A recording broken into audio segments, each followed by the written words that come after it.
Bonjour, je me présente, Scott Moore, premier vice-président finance et chef de la direction financière à EDC.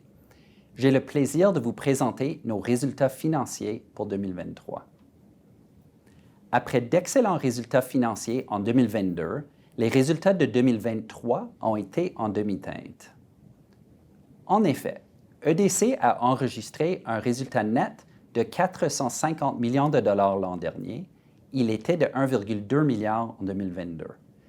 Cette baisse est attribuable à la hausse de la dotation au compte de correction de valeur et aux provisions pour perte de crédit, ainsi qu'aux pertes latentes sur les instruments financiers comptabilisés à la juste valeur.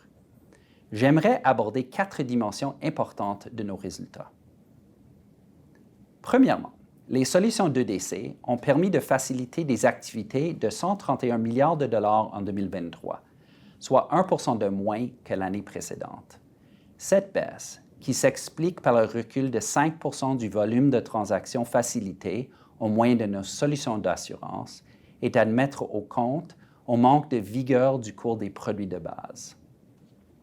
Cette baisse a été partiellement compensée par les activités de financement et de placement facilités en cours d'année, qui ont cru de 11 % par rapport à l'année précédente grâce à la fermeté de la demande pour les solutions de financement de la société, notamment dans la sphère des énergies renouvelables.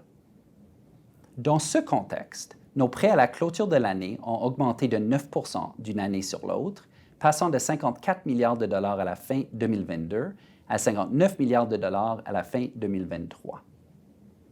Cette hausse du solde du prêt a entraîné une augmentation du bénéfice net, qui s'est chiffré à 1,6 milliard de dollars en 2023 contre 1,5 milliard de dollars en 2022.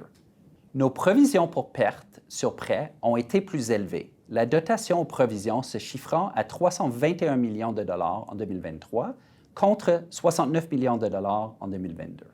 En 2023, l'augmentation des provisions était essentiellement attribuable à de nouvelles dépréciations et à des changements dans les taux de provision pour dépréciation en raison de conditions macroéconomiques difficiles.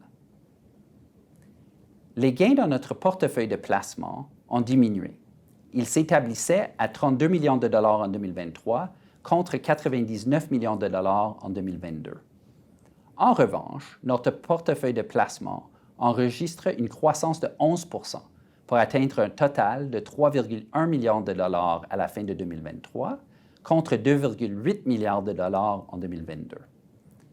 Le portefeuille s'oriente principalement vers les placements directs destinés à aider les moyennes entreprises canadiennes à se développer, ainsi que vers les placements dans des fonds canadiens.